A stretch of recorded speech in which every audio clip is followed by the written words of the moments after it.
Welcome back to my series, Everything I Know About Vegan and Gluten-Free Baking.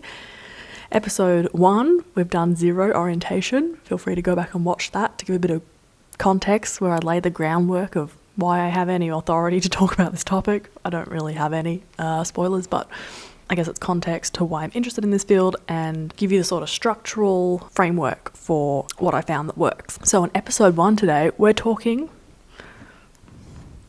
cookies. I thought we'd start off with something kind of sweet and fun before we dive into the heavy technical episode of bread. Also, in like talking about just one thing, I don't think I'll lose anyone.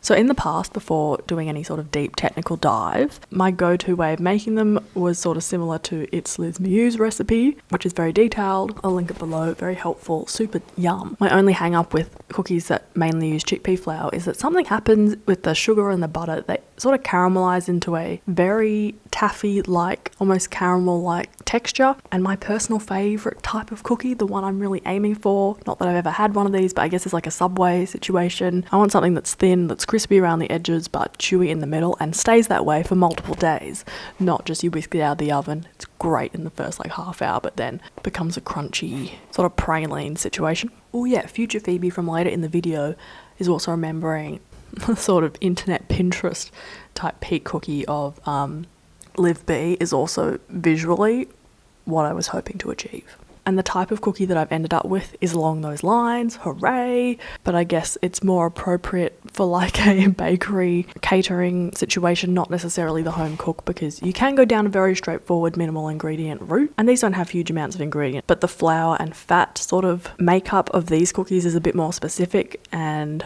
yeah, I guess perhaps not super suited to the home cook. I think the good thing with cookies in this sort of space is that they're so popular, they're relatively easy and that they don't need a rise, which is, as I mentioned in the last episode, kind of a thing with vegan gluten-free baking, and they're such like an American staple that a lot of people have spent a lot of time figuring out how you make them work with this specific crossover. But outside the experiments I've made, I do have a few fave recipes which I'll link below. So in figuring out how I could make a thin, crispy around the edges, chewy, gooey cookie, my main reference point was Erin McKenna's recipes, and that's specifically her first cookbook, Baby Cakes, has her cookie recipes in it. Now, a few things with her recipes. I didn't have success with most of them. If you look at reviews, and I would concur with this assessment, it seems like someone has taken the recipes, which I'm sure are in huge quantities from her bakeries, minimized them down and not really tested that they work in that way, and maybe swapped out a few ingredients that they can order because they can flex their industry business situation and buy them wholesale and they're not really available to the domestic home cook, because some of them just don't work.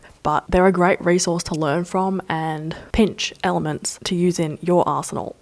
Okay, the main one being unscented coconut oil, also known as refined coconut oil. I think it's more easily available in some places than others. It's not super available here. It used to be on supermarket shelves, but now it's not, so it's a bit hit and miss. Because she uses it so much in her recipes, I ended up using a big ass tub of it and very much came to appreciate its solid at room temperature situation. If it was in a recipe, I just ball out with an ice cream scoop, because you need like a hard stainless steel surface to really get it out easily. Plonk it in like a glass pitcher or something, and then while the oven's heating up, get it to melt in there, because don't live in a climate where it would be melted all year round. But yeah, I'm not wedded to that plant fat to use in baking, but I do see its appeal in things like cookies, especially in how it sort of creates the wonderful duality of a bit of mouth resistance but also chewy. But if you read her books and you're like, wow, Phoebe loves coconut oil as much as she does, no, I don't buy into her health claims about it, about the thyroid. You know, a refined oil is a refined oil, so, but very helpful in baking. I think the type of fat you use in cookies is also very responsible for how they hold up days after you've made them. When I tried vegan butter, everything gets soft and they're just clearly so much better on day one, whereas these I'd argue are better days after you've made them, once they're really set. That my main issue with this, which we'll talk about, is that how the flour and the dry ingredients cook and grab onto the fat is not quite a homogeneous daydream, but we'll talk about that later. So let's talk flour blends. I tried a mixture of off-the-shelf products as well as making my own. And yes, I'm cringing and eye-rolling as I say this, but through various degrees of successes and failures, I kind of steered towards Bob's Red Mill products, which is a because they're so expensive here. So I persisted with that for a bit, but then I thought this is just not sustainable, and I, in good faith, don't really feel like I could recommend them, especially to non-US based bakers.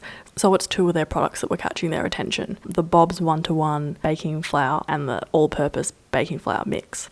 One is more a rice flour situation, it's very white, and the other one has chickpea flour and fava bean flour, which we'll get to in a sec. So my way around this was looking up the ingredients and trying to figure out the ratios. Some people have attempted to do this. I used their ratios, and then I figured out how I can make them work for me here. So what I needed to do was work around fava flour. Fava flour is broad bean flour, and it's not a thing here. You can buy it online in major bulk, but that's only from like one retailer, and that doesn't feel like a reliable stream. Also, the big voice in my head going, there has to be an easier way. I agree. So fava flour is in the pulse bean family. It's exceptionally high in protein, more than chickpea, and a similar flour makeup wise that we do have access to here is lupin flour. So in the blend that I used, which I will leave my two recipes for these two copycat of these two Bob's baking flours. One's more suited to bread, FYI, and one's more suited to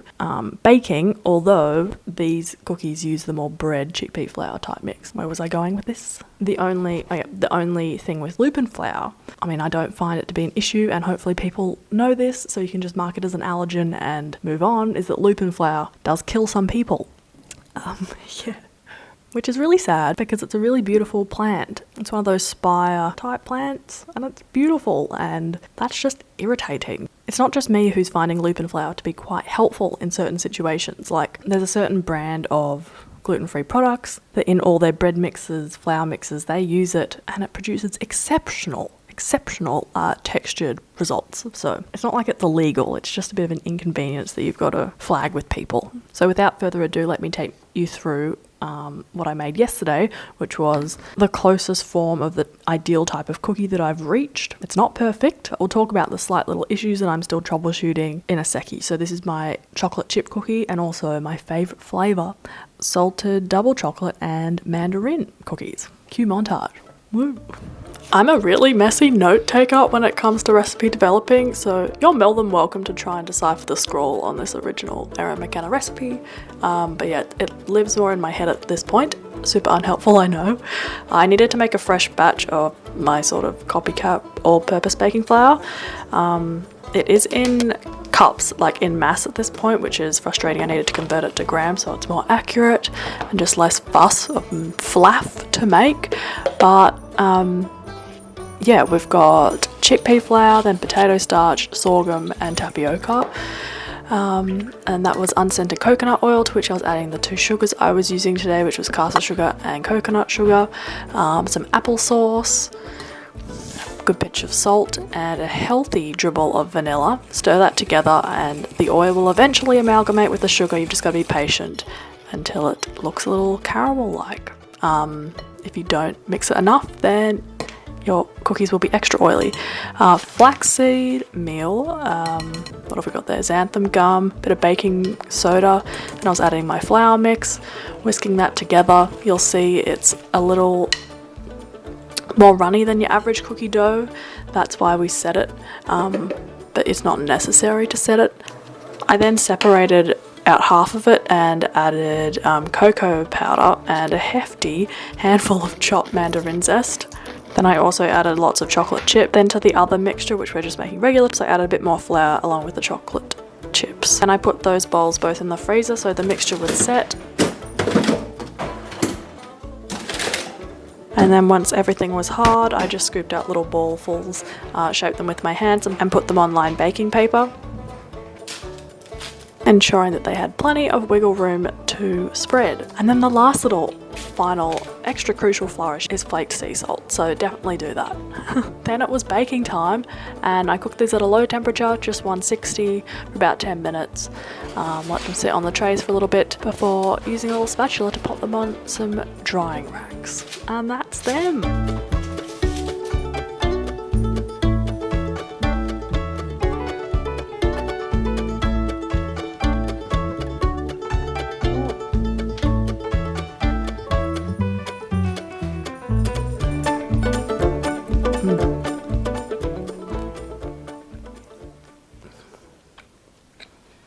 they're good. Oh, that flaky salt. Okay, I could very quickly eat so many. As I'm sure you've noticed from the visuals, they don't look like the best cookie on the market. However, you're just going to have to believe me that the taste is pretty bloody wonderful. When I was making these to show you, I didn't quite cross my T's and dot my I's in that I didn't chill the dough completely. That makes a huge difference and does actually achieve the ripple outwards effect. So always chill your dough. And because coconut oil sets essentially very solid, as you've seen maybe in some vlogs, I sort of shape it into a long log and then roll it up in baking powder, put it in the fridge for like an hour minimum, and then just slice it and they're already in the circle form. So I didn't do that, so the shape isn't ideal, and also by doing that you mitigate this sort of lace edge that the coconut oil annoyingly creates, where it's semi-see-through and it sort of fans out. Also, the top of it right now is a bit concave. When you set the oil completely, it has straighter edges and it's a bit more volcanic crater shape, with the sides taller than the center, which I prefer because then the edges are even more crunchy. We're in a lockdown at the moment, so then there's a lot going on in the world, so please forgive all these different things. I didn't use my favorite type of vegan dairy-free chocolate chips. My favorite type, if you want to know, is the Eskil Noble Choice dairy-free chocolate chips. They're a lot smaller as well, so I guess they have that. Again, I've never actually had a Subway cookie, so I don't know what I'm talking about, but sort of American vibe. Also, you just get sort of more texture in the eating experience. So while the fat and the flour you use is a bit more crucial to the end result, the sugar you use is flexible. Erin only uses evaporated cane sugar juice, which if you're in Australia and you're like, what the heck is that?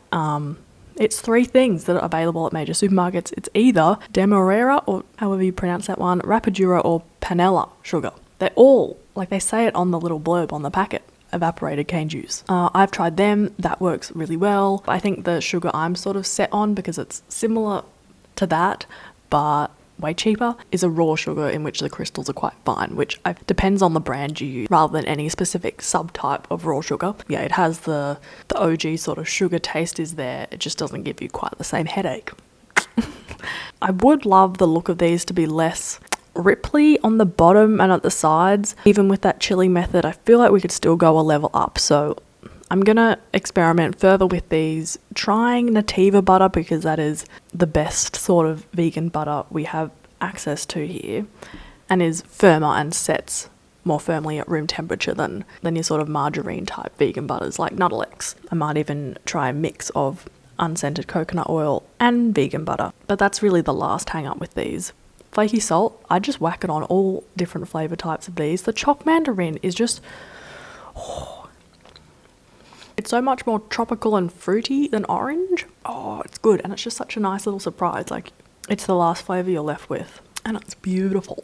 I feel like the visual hang-ups about this recipe are most obvious in the OG choc chip cookie situation, and it's really important, I think, to put buckets, well, not buckets, but quite a bit of vanilla in these ones. But maybe that's just me after tasting like a really pungent mandarin chocolate chip cookie.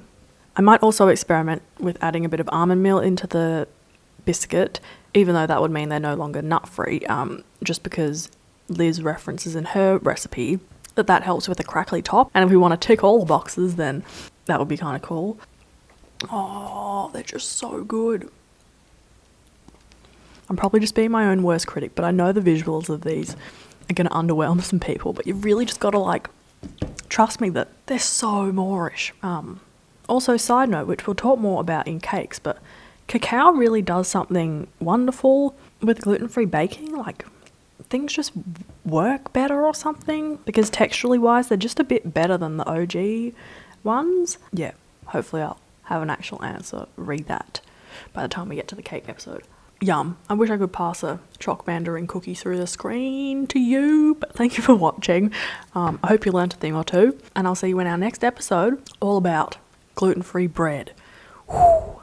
See you then. Bye.